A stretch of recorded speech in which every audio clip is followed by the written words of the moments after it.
මේ හාමුදුරුවෝ අපවත්ී වදාළ අපේ ආචාර්යවරුන්තම මහානායක මහිමානන් වහන්සේගේ අපේ ලුහරන් වහන්සේගේ ශිෂ්‍ය රත්නයක් අපේ පැවිදි සහෝදරයෙක් කුඩා කාලයේ පටන්ම මහාගම ධර්මායතනයේ ඒ පැවිදි වෙලා ධර්ම ශාස්ත්‍රය ඉගෙන ගත්තා. ඒ අවශ්‍ය හික්මීම ලබා ගත්තා. ඒ වගේම අධ්‍යාපන වශයෙන් ලබා ගත යුතු ඒ දැනීම් සම්භාරය බොහොම හොඳින් ලබා ගත්ත කෙනෙක්. ඒක මම බොහොම සතුටින් ප්‍රකාශ කරන්නේ. ඉතින් ඒ ස්වාමීන් වහන්සේ නමට අවශ්‍ය වන්නා වූ ඒ දැනුම් සම්භාරය හොඳින් ලබා ගත නිසා තමයි ඒ ජීවනයේ ස්වාමීන් වහන්සේ නමක් අවශ්‍ය තැනකට යොමු කරවලා අපේ මේ මහාගම සිංහාතුරු ඒ අනුව දැන් මේ කාලයේ හැම වල වැඩ සිටින්නේ. ඉතින් අපේ දැනුම පරිදි මේ දැන් වැඩම කරලා මේ කාලය තුළ මේ වැඩ සිටිනවා. ඒ නිසා විශේෂ ධර්ම දේශනාවක් පවත්වන්නට කල්පනා කළා. ඉතින් ඒ ධර්ම දේශනාවයි දැන් මේ අවස්ථාවේදී පවත්වන්නේ. ඒ කවුරුත් සාදුකාරයක් දීලා ධර්ම දේශනාව සඳහා සූදානම් වෙනවා.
සුරාමීරය මච්ච පමාදට්ඨානා වේරමණී සික්ඛාපදං සමාදියාමි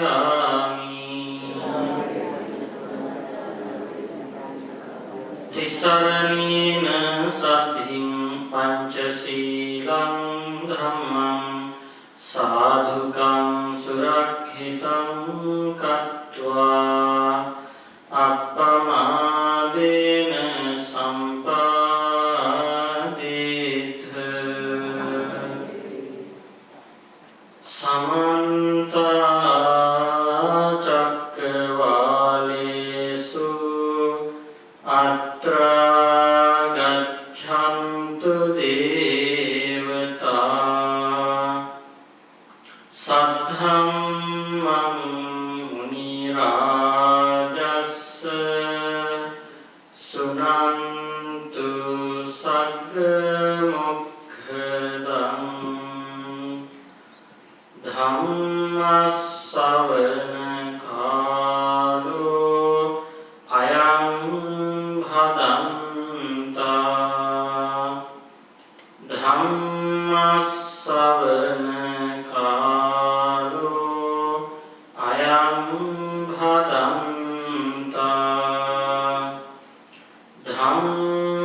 ධම්මස්සවන කාලෝ අයං භදන්තා නමෝ තස්ස භගවතු අරහතෝ සම්මා සම්බුද්දස්ස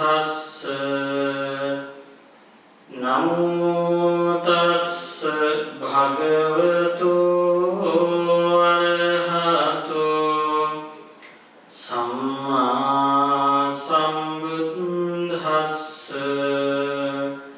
නමෝ තස්ස භගවතු අරහතෝ සම්මා සම්බුද්දස්ස මාතා පිතා දිසාපුම්බා ආචාර්යා දක්ඛිනා දිසා උත්තදාරා දිසා පච්චා මිතාමච්ඡාච උත්තරා දාස කම්ම කරා හෙත්තා උද්ධං සමන බ්‍රාහ්මනා ඒතාදිසා නමස්සෙය්‍ය අලමත්තු කුලේ ගිහිති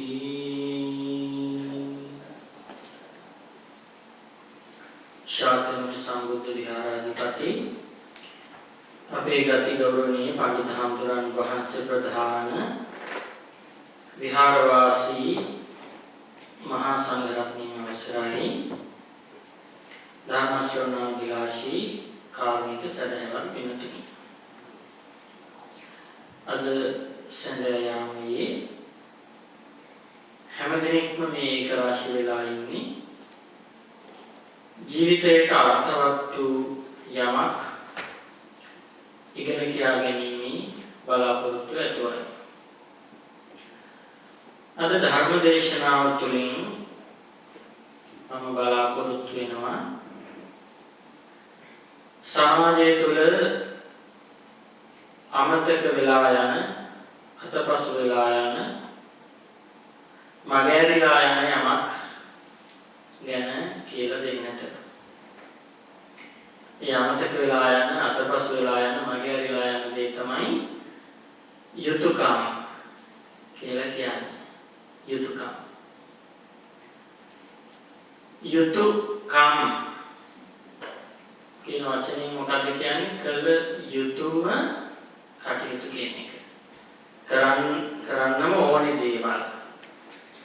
හැබැයි කරන්නම නැති දේවල්. ඒ නිසා බුදුහාමුදුරුවෝ මේ සමාජ සංස්ථාවේ සමතුලිත බව රැකෙන්නට උසස් පහත්කම් අඩු වැඩිකම් නැතුව මේකේ සමතුලිත බව රැකෙන්නට කියලා දීපු යුතුයකම් පද්ධතියක් තියෙනවා. ඒ යුතුයකම් ටික ආපහු පාරක් මතක් කරලා දෙන එක තමයි මගේ අද ධර්ම දේශනාවේ ආරම්භ වෙන්නේ. අපි හැමෝගෙම ජීවිතවලට ගාක් සමීප ජීවිතේ හැම අවස්ථාවකටම අදාළ වෙන කරුණු ටිකක් තමයි අද මේ ධර්ම දේශනාව තුළින් ඔබට අහන්නට ආපහු මතක් කරගන්නට ලැබෙන්නේ. ඒ ආපහු මතක් කරගන්නට කියලා මම කිව්වේ වෙන මොකක්ද නිසා නෙවෙයි. මේවයින් හුඟක් ඒවා අපි යම් යම් තැන්වලදී යම් යම් කාලවලදී ටික අහලා තියෙනවා. කොහොම එක දවසකදී එක වෙලාවකදී අහලා නැති වෙති මම හිතන්නේ. ඒ හින්දා පින්වතුන් මට ඉඩකඩ දෙනවා නම් මම බලාපොරොත්තු වෙනවා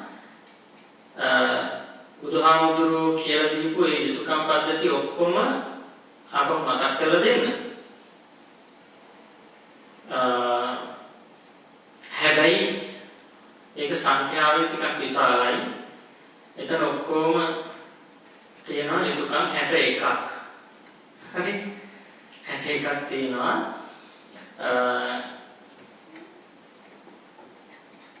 අම්මා තාත්තට දරුවන්ගෙන් දරුවන්ට අම්මා තාත්තගෙන් ගුරුවරුන්ට ශිෂ්‍යයන්ගෙන් ශිෂ්‍යයන්ට ගුරුවරුන්ගෙන් මහත්යයට නෝනාගෙන් නෝනාට මහත්යගෙන් ගෙවල් වල වැඩ කරන අයට ගෙවල් වල ස්වාමියාගෙන් ගෙවල් වල ස්වාමියාට වැඩ කරන අයගෙන් ස්වාමීන් වහන්සේලාට දායකයන්ගෙන් දායකයන්ට ස්වාමීන් වහන්සේලාගෙන් යාළුවාට අනිත් යාළුවන්ගෙන් යාළුවන්ට යාළුවාගෙන් කියන මෙන්න මේ කොටස් 6ක අයිති යුතුයකම් තමයි මේ 61ක් තියෙන්නේ. එතකොට ධර්මදේශනාව තුළින් අපි මේ යුතුයකම් ටික ඉගෙන ගනිමු. අපි බලමු මේ ගමන්ම මේවා අපේ ජීවිත තුළින් කොයිතරම් දුරට ඉෂ්ට සිද්ධ කෙරෙනවද, මොන යුතුයකම් අපි අතින් මගේ හැරෙනවද, පැහැර හැරෙනවද කියන කාරණාව. මේක ගොඩාක් ප්‍රසිද්ධ දේශනාවක්. දැන් මේ කාරණා ටික කියාගෙන එනකොටම අහලා පළපුරුදු අයට මතක් වෙනවා ඇති මොන සූත්‍රයේද මේ යුතුයකම් 61 ගැන කියලා දෙන්නේ කියලා. දැන් කාට හරි මතක නම් කියන්න මේ සූත්‍රේ නම. එහෙම කියන්නේ? සිගාලෝවාද සූත්‍රය. සිගාලෝවාද සූත්‍රය. දැන් මේක හරිම ප්‍රසිද්ධ සූත්‍රයක් නේ. සිගාලෝවාද සූත්‍රය අහපු නැති බෞද්ධෙක් නැහැ. අහපු නැති බෞද්ධෙක් නැහැ. හැබැයි මේක කොච්චර ප්‍රසිද්ධ වුණත් මේකේ තියෙන කරුණු මොනවද කියන පිළිවෙලින් කවුරුවත් දන්නේ නැහැ. මේ සිගාලෝවාද සූත්‍රය කියන්නේ නම දැනගත්තට මේක ඇතුලේ තියෙන මොනවද කියන එක හරියාකාරව අංග සම්පූර්ණව පිළිවෙලක් ඇතුව කවුරුවත් දන්නේ නැහැ. ඒක අපි අද ඒක පිළිවෙලක් ඇතුව ඉගෙන ගමු. හැබැයි මේ සූත්‍රයෙන් මම අද අර යුතුයකම් වලට සම්බන්ධ කොටස විතරයි කියලා දෙන්නේ. තව ඊට ඉස්සරහින් මේ යුතුයකම් ගැන බුදුහාමුදුරුවෝ අන්තිමට කියන්නේ. ඊට කලින් තියෙන තව මහ විශාල ධර්ම කාරණා රාශියක්. ඒවා ගැන අපිට අද කතා කරන්න වෙලාවක් නැහැ. ඒ හින්දා අර යුතුයකම් සම්බන්ධ ටික විතරක් තමයි මම අද කියලා දෙන්නේ. හැබැයි යුතුයකම් ටික ඔක්කොම අහලා මතක තියාගෙන ඒවා පිළිපදින්න අපි මහන්සි ගනිමු. බුදුහාමුදුරුවෝ වැඩ හිටපු කාලේ එක තරුණයෙක් හිටියා සිගාල කියලා. මේ සිගාල දැන් ඔබ සිංහලවාද කියලාත් අපි කියනවා නේ. ඒ ඉංග සංයක ගයන්න පාලි භාෂාවේ යෙදෙන්නේ නැහැ. පාලි භාෂාවේ සංයක අකුරු නැහැ ඇත්තටම. ගයන්න, ඳයන්න, උඹයන්න, ඳයන්න. කොහොමද මේ සංයක අකුරු කියන්නේ ංග, ඳ, උඹ. ඒ සංයක හතරම පාලියේ නැහැ. ඒ නිසා තමයි අපි ගංගා කියනකොට පාලියෙන් ගංගා කියලා කියන්නේ. අපි දඹ කියනකොට පාලියෙන් ජම්බු කියලා කියන්නේ. අපි සැඬ කියනකොට පාලියෙන් ඡණ්ඩ කියලා කියන්නේ. අපි අඹ කියනකොට පාලියෙන් අම්බ කියලා කියන්නේ. ඒකෙන් දැන් අපි කතා කරන සමහර වචන තියෙනවා. ඒවා පාලි වචන. එතකොට සංයක අකුරු නැති නිසා සිංගාල කියලා වචනයක් නැහැ. සිගාල කියලා වචනයක් තමයි තියෙන්නේ. ඒක සිගාල කියපු දේශනේ සිගාලෝවාද සූත්‍රය. මේක තමයි හරි උච්චාරණය වෙන්නේ. ඉතින් මේ සිගාල කියන මේ තරුණයෙක් මෙයා මේ තරුණයා දවසක් බුදුහාමුදුරුවෝ වඩිද්දී උදේ පාන්දර තද හිතේ වතුරේ බැහැලා නාලා ඔළුව වේල ගන්නේ නැතුව ඇඳුම් වේල ගන්නේ නැතුව තෙත කෙස් ඇතුව තෙත ඇඳුම් ඇතුව ගලක් උඩට වෙලා හතර පැත්තට හැරි හැරි වඳිනවා නේ තුන් පැත්තට හැරිලා වඳිනවා ආයෙ දකුණට හැරිලා වඳිනවා බටහිරට හැරිලා වඳිනවා නැගෙනහිරට හැරිලා වඳිනවා ආයෙ උඩ බලාගෙන උඩටත් වඳිනවා බිම බලාගෙන බිමටත් වඳිනවා මේ බුදුහාමුදුරුවෝ දැක්කා මෙයා මේ කරන වැඩේ දැකලා ළඟට ඇවිල්ලා අහනවා මොකද තරුණයෝ ඔබ මේ කරන්නේ ඒපාර මෙයා කියනවා මේක ඇවිල්ලා මගේ තාත්තා මට වරද්දන්න නැතුව කරන්න කියලා කියපු දෙයක් තාත්තා කියපු ඉඳන් මම තාත්තා මැරිච්ච දවසේ ඉඳන් අද වෙනකන් එක දවසක්වත් අතාරින්න නැතුව මේ වැඩේ කරනවා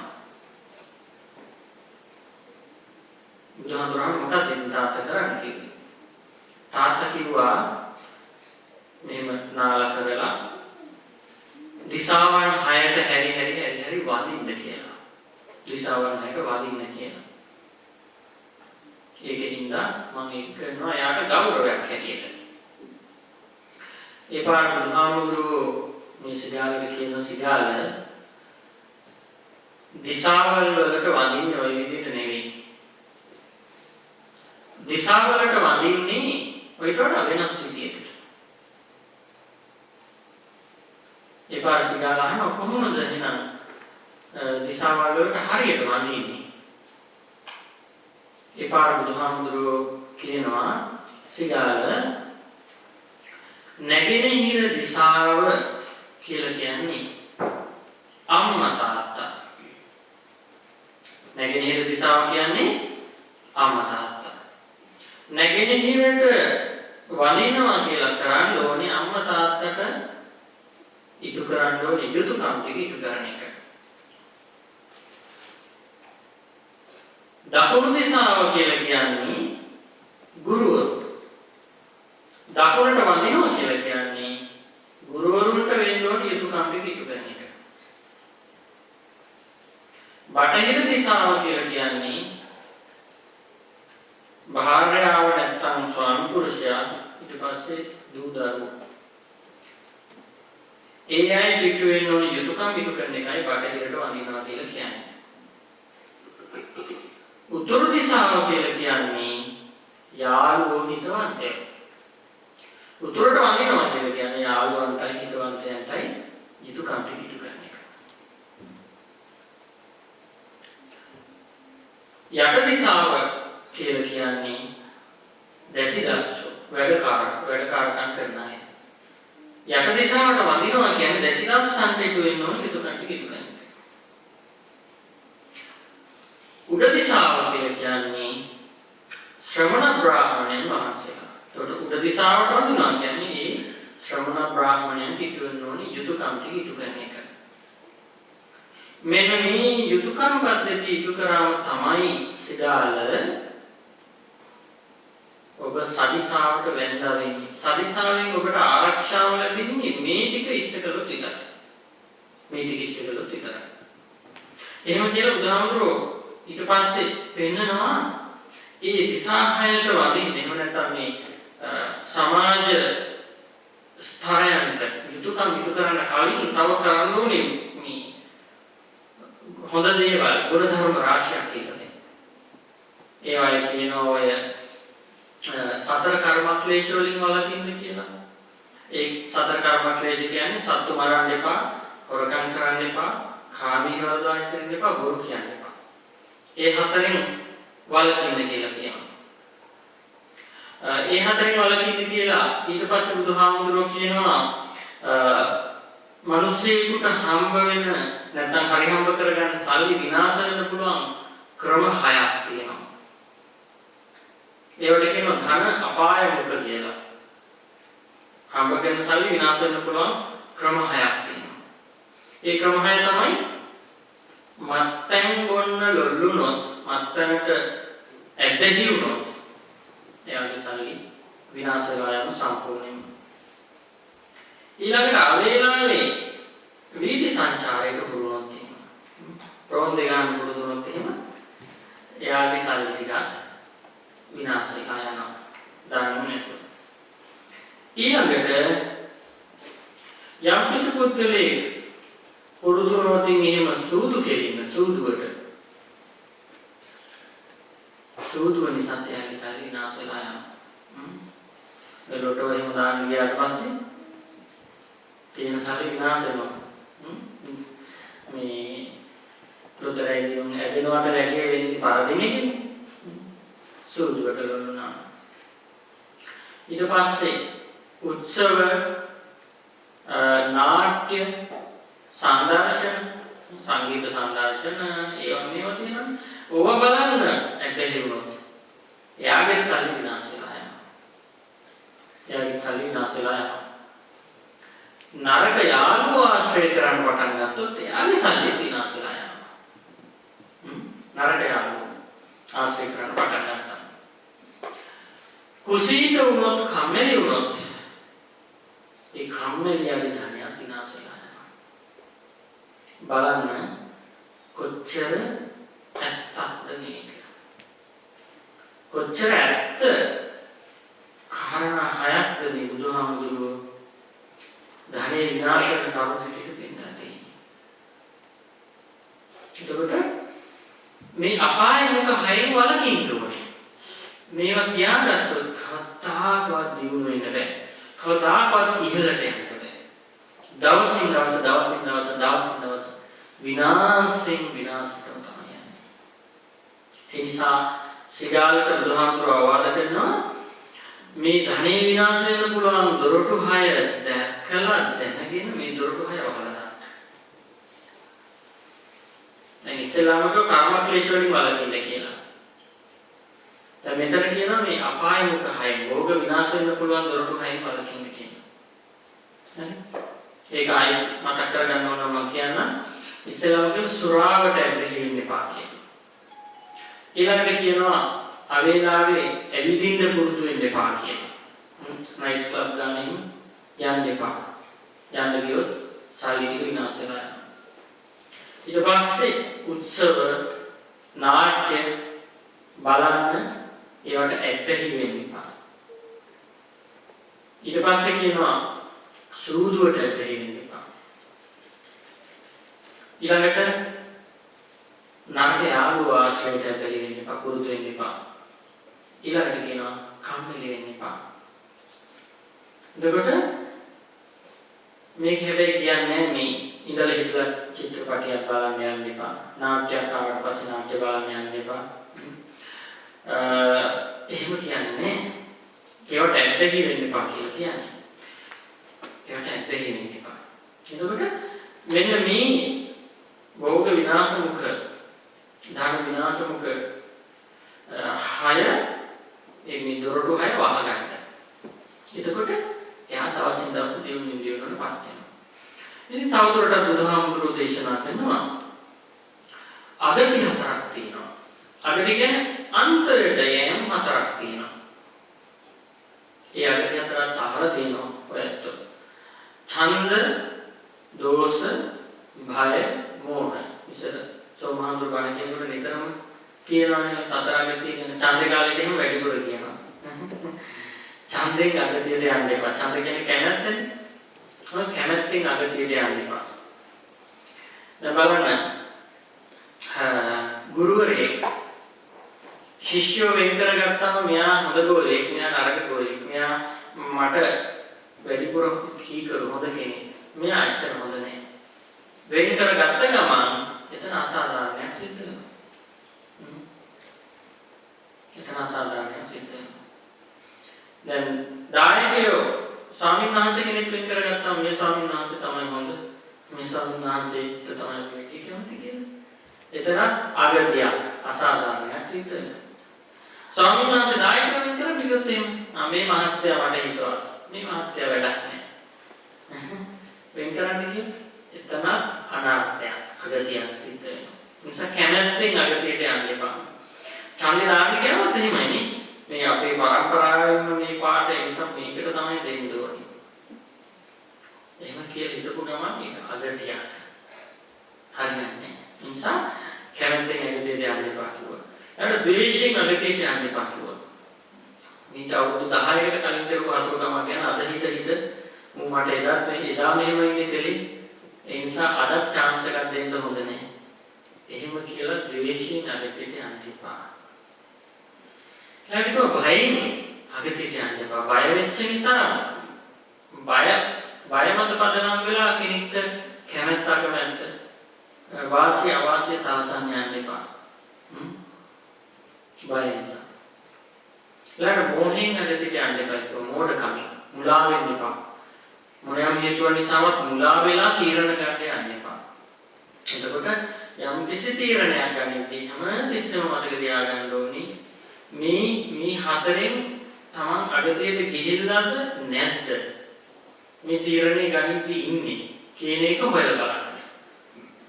පළවෙනි එක ඡන්දයෙන් අගතියට යන්න එපා. දෙවෙනි එක ද්වේෂයෙන් තරහෙන් අගතියට යන්න එපා. තුන්වෙනි එක බයෙන් අගතියට යන්න එපා. හතරවෙනි එක මෝහයෙන් මුලාවෙන් අගතියට යන්න එපා. මේ බුදුහාමුදුරුවෝ මේ සිගාලට අවවාද කරනවා මේ 4 අගතියක් දැනගෙන 4 අගතියුත් වලකින්න. අන්න එහෙම මේ සුදුසුකම් ටික සම්පූර්ණ කළොත් එයාට පුළුවන් දිසා 6න් ආරක්ෂාව ලබන්න. දිසා 6න් ආරක්ෂාව ලබන්න.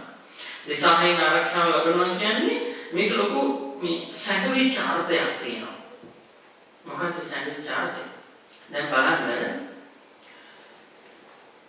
අම්මා තාත්තා කියලා අම්මා තාත්තා ළමයි 3 දෙනෙක් ඉන්නවා කියමුකෝ. දැන් ළමයි 3 දෙනෙක් නෑනේ. ඔය දෙන්නෙක් ඉන්නවා කියමුකෝ. ළමයි දෙන්නට දෙවිදියකට සලකන්න ගන්නවා.